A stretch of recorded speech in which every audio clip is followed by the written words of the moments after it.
तो आज हम बिल्ड करने वाले हैं ये ultra low budget 5 inch free style drone.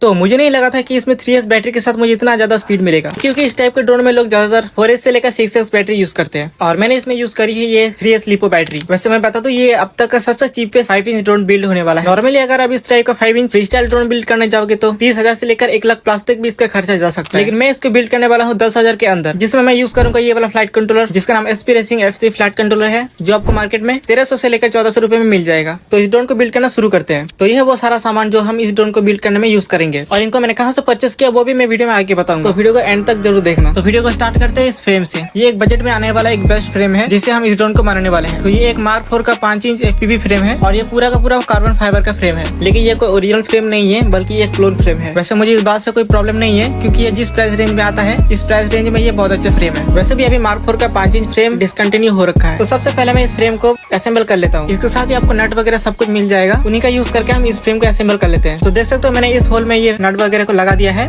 और यहाँ पर हमारा आर्म लगेगा। तो जिस तरह से मैं इस आर्म को यहाँ पे लगा रहा हूँ ऐसे ही आपको भी इस आर्म को यहाँ पे लगा देना है और ऐसे ही हमें दूसरे तरफ नट लगाना है। नट लगाने के बाद ऐसे ही जैसे हमने आर्म को लगाया था वैसे ही इसमें फिट कर देना है। तो ये हमारे फ्रंट साइड का दोनों आर्म लग चुका है। सेम इसी तरीके से हम पीछे की तरह भी 2 आर्म लगा लेंगे, लेकिन उससे पहले फ्रेम में आने वाला ये एक कार्बन फाइबर के पीस यहाँ पे लगा देना है। इससे हमारे फ्रेम का मजबूती और थोड़ा सा बढ़ जाएगा, लेकिन ध्यान से लगाना क्योंकि ये क्लोन फ्रेम है इसलिए सारे गैप्स इसमें एकदम परफेक्ट नहीं मिलेंगे। तो इसी वजह से मेरा भी ये फ्रेम दिक्कत कर रहा है थोड़ा सा फिट होने में, लेकिन कोई बात नहीं, मैंने इसको जैसे तैसे इसको फिट कर लिया। तो ड्रोन का फ्रंट साइड का दोनों आर्म मैंने लगा दिया है। तो इसी तरह हमें पीछे भी दो आर्म को लगाना है। तो इसके लिए मैं जहाँ पे नट लगाना हूँ सेम आपको भी वहाँ पे नट लगाना है और मैं जिस तरह से आर्म को लगा रहा हूँ आपको भी उसी तरह का इसमें आर्म लगा देना है। यहाँ पे थोड़ा सा ध्यान रखने की जरूरत है क्योंकि यहाँ पे हमें 2 टाइप के नट मिलेंगे, थोड़ा सा बड़ा और थोड़ा सा छोटा नट। जो नट थोड़ा सा छोटा है उसको आपने साइड में लगा देना है और जो बड़ा वाला है उसको मिडिल में लगाना है। तो देख सकते हो हमारा फ्रेम ऑलमोस्ट यहाँ पे कंप्लीट हो गया और फ्रेम के बैक साइड में जो दोनों आर्म लगेंगे उसमें भी ये सेम टाइप का एक कार्बन फाइबर का पीस मिलेगा, इसको भी आपको यहाँ पे लगा देना है। तो ये इसमें हमने सारे आर्म्स को लगा दिया है और फ्रेम के साथ ही आपको ऐसे 4 कॉलम्स मिलेंगे, सॉरी 4 नहीं आपको 8 मिलेंगे। तो 8 में से ऐसे 4 को ऐसे निकाल लेना है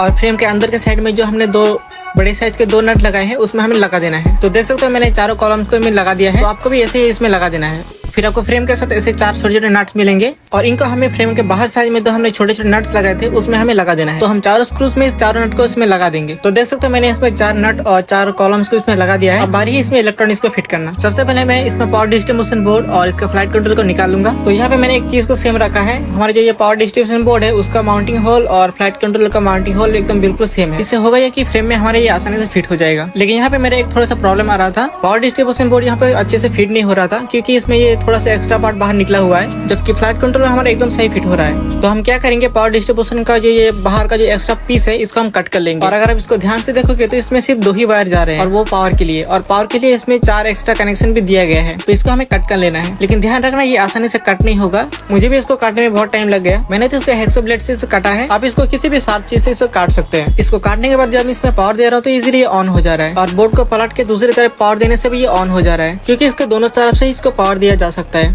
फ्रेम के साथ ही आपको इस तरफ के लंबे लंबे 4 नट मिलेंगे। इसको हमें फ्रेम को उल्टा करके पीछे की तरफ से ऐसे हमें नट को लगा देना है। मैं जहाँ पे नट लगा रहा हूँ सेम आपको भी बिल्कुल वहाँ पे नट लगाना है। अब अगर हम इसको देखें तो इसी नट पे हमारा फ्लाइट कंट्रोलर और पावर डिस्ट्रीब्यूशन बोर्ड भी इसमें फिट हो जाएगा। तो पहले हम पावर डिस्ट्रीब्यूशन बोर्ड में हम ESC को कनेक्ट कर लेते हैं। ESC मैंने यहाँ पे अलग अलग यूज किया है क्योंकि ये मुझे ज्यादा सस्ता पड़ रहा था। यहाँ पे एक ESC मुझे 500 का मिल रहा था, तो ऐसे मुझे 4 ESC मुझे 2000 में मिल गया। लेकिन अभी ये ESC शायद अवेलेबल ना हो, इसके वजह आप 4-in-1 ESC यूज कर सकते हो। वो आपको लगभग 1500 महंगा पड़ जाएगा, वो आपको टोटल मिलेगा 3500 तक। मेरी बात कहें तो मैं आपको 4-in-1 ESC सजेस्ट करूंगा क्योंकि उसमें वायरिंग थोड़ा सा आसान हो जाएगा और उसमें थोड़ा सा आपको ज्यादा एम्पियर मिलेगा इससे। और मैं जो ESC यूज कर रहा हूँ वो ओनली 30 एम्पियर पे ही यूज कर सकते हैं। वैसे 30 एम्पियर भी बहुत कम नहीं है, वो भी सही है। मैं तो निकला था 4-in-1 ESC खरीदने, लेकिन मुझे गूगल पे मिल गया लाइट वेट ESC, वो भी 500 में, इसलिए मैंने इसको खरीद लिया। फ्यूचर में मैं इस ESC को भी अपग्रेड करूंगा 4-in ESC से। और 4-in-1 ESC यूज करने से आपको पावर डिस्ट्रीब्यूशन बोर्ड की भी जरूरत नहीं पड़ेगा। तो मैं पावर डिस्ट्रीब्यूशन बोर्ड का मैं आपको कनेक्शन समझा देता हूँ। तो पावर डिस्ट्रीब्यूशन बोर्ड के ऊपर देख सकते हो 2 पॉइंट मिल रहा है बड़े बड़े, तो इसमें हम बैटरी का 2 कनेक्शन कर सकते हैं और नीचे भी हमें 2 पॉइंट मिल रहा है, यहाँ पे भी हम बैटरी कनेक्ट कर सकते हैं।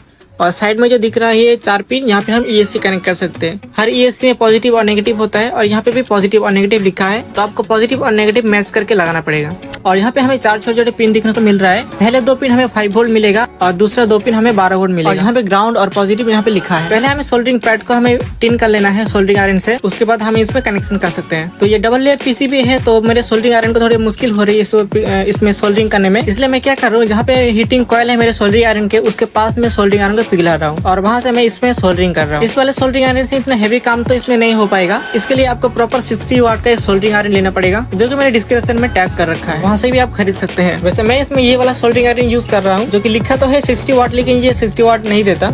और मैं इस आयरन को यूज कर रहा हूँ पिछले 1 से 2 साल से, और ये बढ़िया काम करता है। बस ये हेवी काम में ये थोड़ा सा वीक हो जाता है। FPV बना रहे हो तो ये आयरन मत लेना। FPV बनाने के लिए आपको प्रॉपर 60 वाट चाहिए और ये प्रॉपर 60 वाट नहीं दे सकता। मैं कुछ अच्छे सोल्डरिंग आयरन का लिंक मैं यहाँ पे डाल दूंगा, यहाँ पर क्लिक करके भी खरीद सकते हैं या फिर आप डिस्क्रिप्शन से भी खरीद सकते हैं। तो मैंने जैसे तैसे तो बड़ी मुश्किलों से यहाँ पे इन सोल्डरिंग पैड्स को मैंने टिन कर लिया है और यहाँ पर हम इसमें ESC को कनेक्ट करेंगे। आपको भी सेम इसी तरह यहाँ पे सोल्डरिंग करना है। और यहाँ पे मैं 5 वोल्ट आउटपुट पर भी यहाँ पे सोल्डरिंग वायर लगा देता हूँ, क्योंकि हमें यहाँ से 5 वोल्ट भी आउटपुट लेना है हमारे फ्लैट कंट्रोलर के लिए। अब हमें एक ESC को यहाँ पे कनेक्ट करना है, पॉजिटिव और नेगेटिव को ध्यान में रखते हुए। पॉजिटिव में हमारा लाल वायर कनेक्ट होगा और नेगेटिव में हमें ब्लैक वाला। पॉजिटिव और नेगेटिव मार्क आपको flat control power distribution board में आपको देखने को मिल जाएगा। तो इसमें मैं एक एक करके सभी ESC को इसमें कनेक्ट कर लेता हूँ।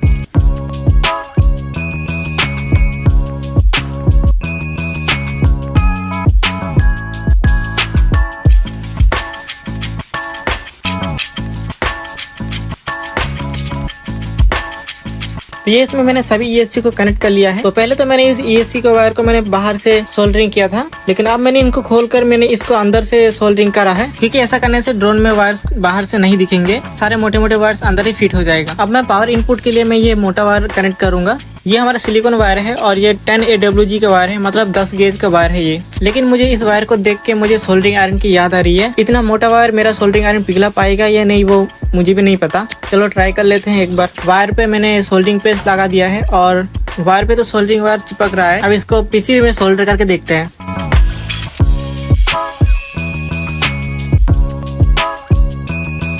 तो मैंने जैसे उम्मीद किया था ये उससे भी ज्यादा बुरा काम कर रहा है। टेम्परेचर को मैंने फुल कर रखा है, लेकिन फिर भी ये पिघला नहीं पड़ रहा है। मैंने सोल्डरिंग पेस्ट वगैरह भी सब ट्राई कर लिया, लेकिन इसके लिए ये यहाँ पे वायर सोल्डर करना इम्पॉसिबल लग रहा है मेरे को।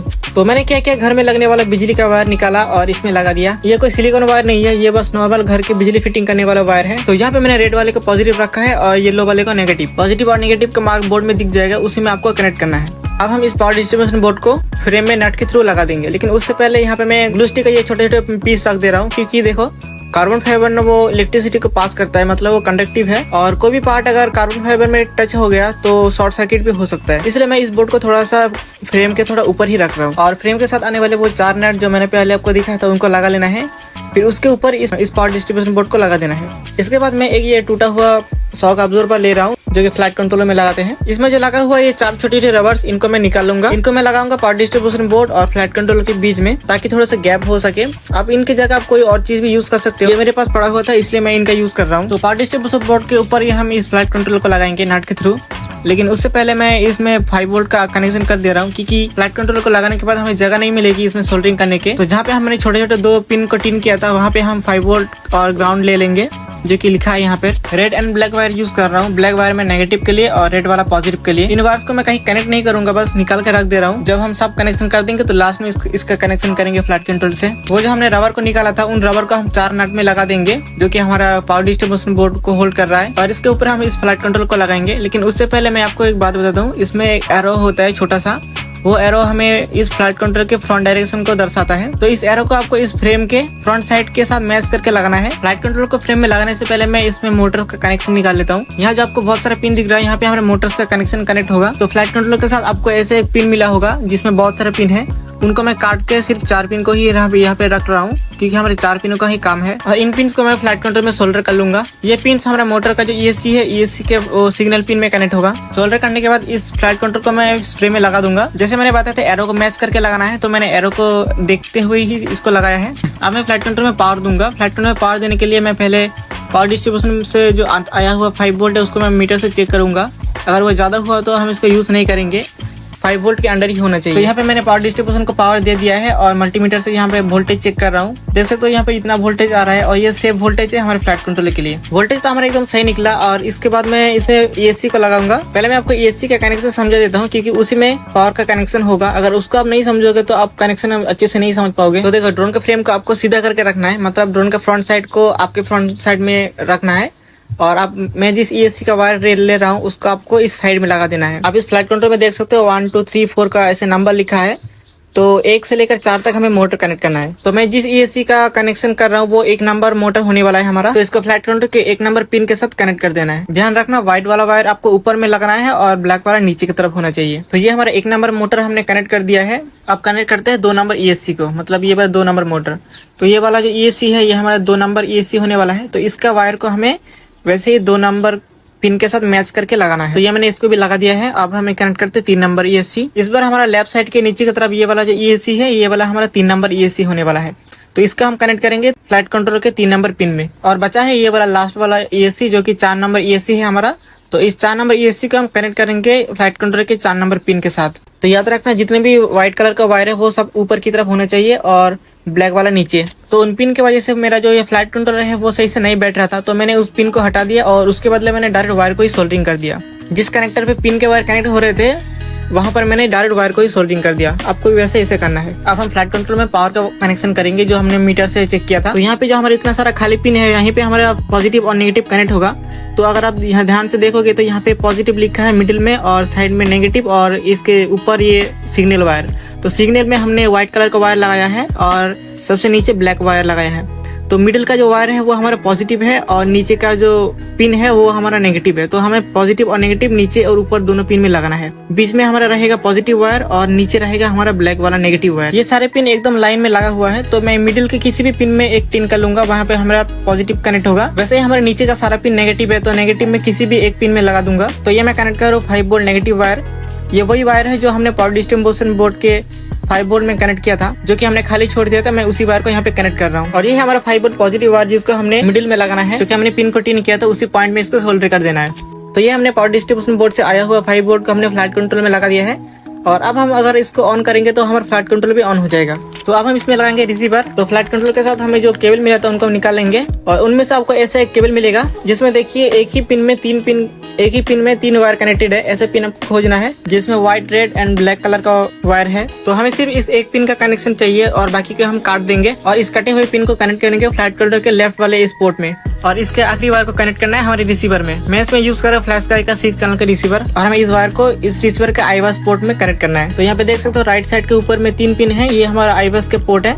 तो इसमें हमें इस वायर को कनेक्ट करना है, मतलब इस पिन को कनेक्ट करना है। व्हाइट वाला वायर एकदम लास्ट में रहेगा, फिर रेड रहेगा, उसके बाद ब्लैक। और इसके बाद आपको इस टाइप की एक बजर ले लेना है। ये आपको मिल जाएगा मार्केट में 10-5 रुपए में।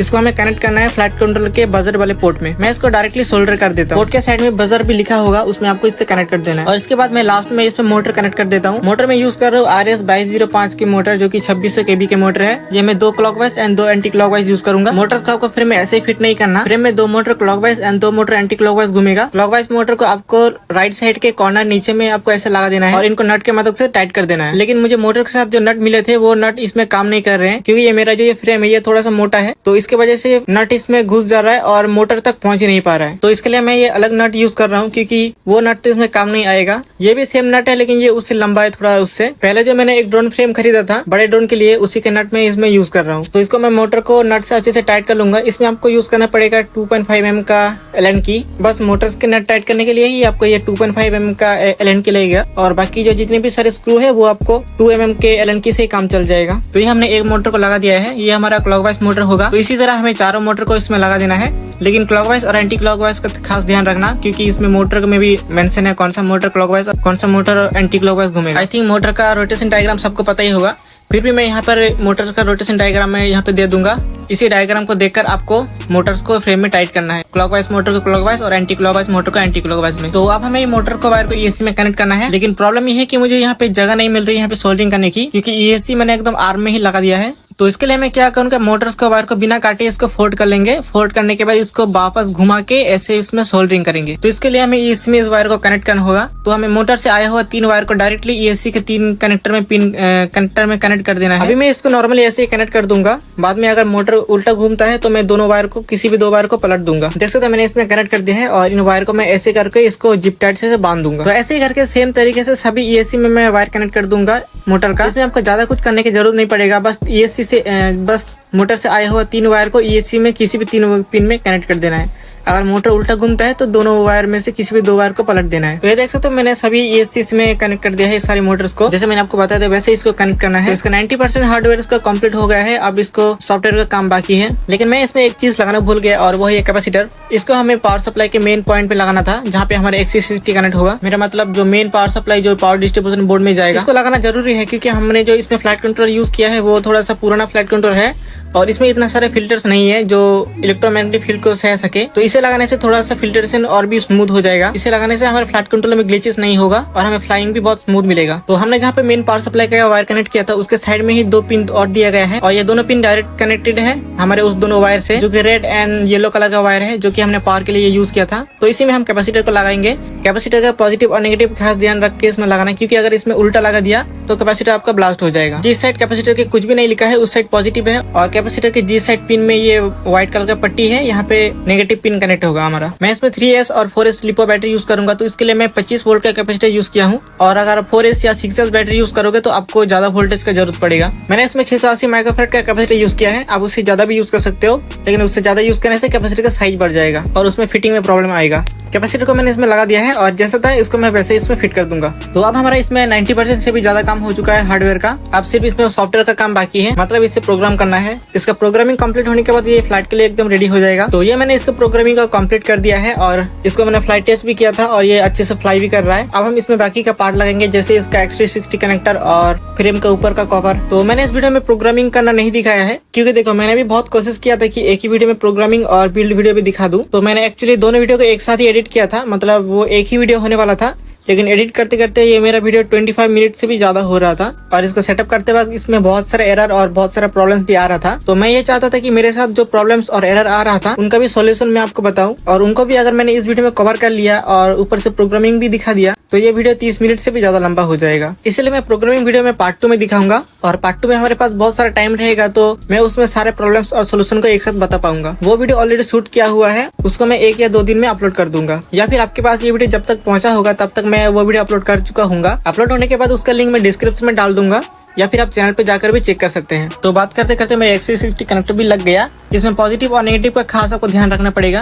आप एक बार बैटरी पे लगाकर चेक कर लेना कौन सा पॉजिटिव और कौन सा नेगेटिव है। यहाँ अगर आपने पोलैरिटी गलत कर दिया तो पूरा सिस्टम उड़ जाएगा आपका। इसके बाद मैं ESC में ये खाली जगह जहाँ पर है जो हमने वायर सोल्डरिंग किया था वहाँ पे मैं हीटसिंक ट्यूब लगा देता हूँ। ऐसे आपको सभी ESC में कर देना है। तो उसके बाद ESC के सारे वायर को फोल्ड करके ऐसे समेट लेना है, फिर इसमें जिप टाइट लगा देना है, फिर अच्छे से दोनों साइड जिप टाइट लगा के इन सबको टाइट कर लेना है। सेम इसी तरह हमें चारों ESC के साथ करना है। तो देख सकते हो मैंने सभी वायर्स को अरेंज कर लिया है, बहुत अच्छे से जिप टाइट से बांध दिया है। इसके बाद हमें ऊपर का टॉप कवर लगाना है और फ्रेम के साथ इस प्रकार का एक पीस मिला होगा कार्बन फाइबर का, उसको आपको फ्रेम के पीछे ऐसे लगा देना है, फ्रेम के फ्रंट साइड के पीछे ऐसे लगा देना है। और फ्रेम के साथ आया हुआ ये 4 कॉलम और ये बहुत सारे छोटे छोटे नट्स, इनको निकाल लेना है। और हमने कार्बन फाइबर का जो पीस लगाया था उसके होल को मैच करते हुए फ्रेम के होल से इन नट को लगा लेना है और फिर फ्रेम को सीधा करना है और जो हमने कॉलम को लिया था उनको इसके ऊपर टाइट कर लेना है। फ्रेम के साथ एक और पीस मिलेगा हमें, इसको भी हमें पीछे से वैसे ही लगा देना है जैसे हमने पहले लगाया था। इसको भी होल को मैच करते हुए लगा देना है। ये जो हमने कॉलम लगाया है इसी के ऊपर हमारा टॉप प्लेट लगेगा और इनको अच्छे से एलन की से टाइट कर लेना है। तो सारे स्क्रूज को टाइट करने के बाद इसके ऊपर हमें टॉप प्लेट को लगा देना है। इसी के साथ हमारा कैमरा माउंट भी फिट होगा। तो फ्रेम के फ्रंट साइड में कुछ गैप दिए गए हैं और 2 ऐसे कार्बन फाइबर के पीस दिए गए हैं, इनको हमें ऐसे करके इन फ्रेम में लगा देना है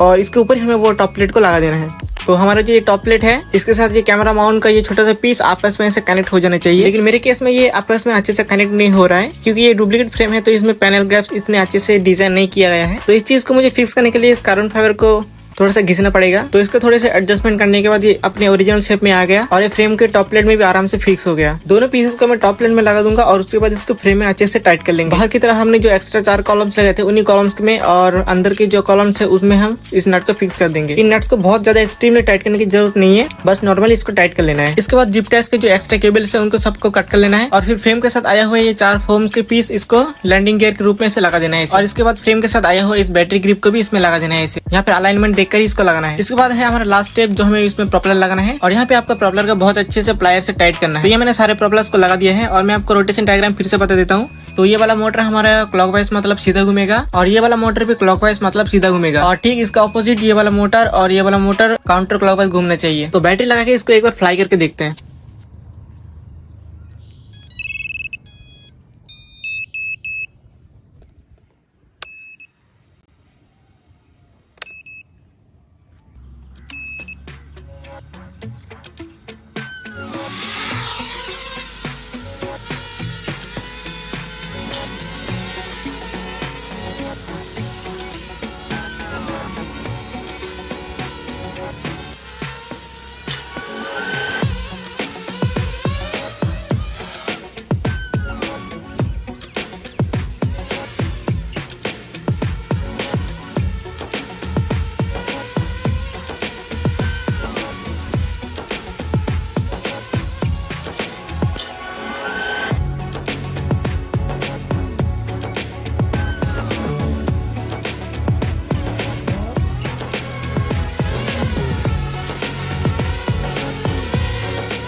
मेरे पास पहले से एक डीजे का एक्शन कैमरा था तो उसको मैंने इस पर माउंट करके एक बार फ्लाई किया। फुटेज तो मुझे बहुत अच्छा मिला लेकिन इसके साथ मैंने कोई एफपीवी यूज नहीं किया। अगर इसमें कोई एफपीवी सिस्टम होता तो इसको मैं और दूर तक फ्लाई करता और हमें और भी अच्छे शॉट्स मिल पाते।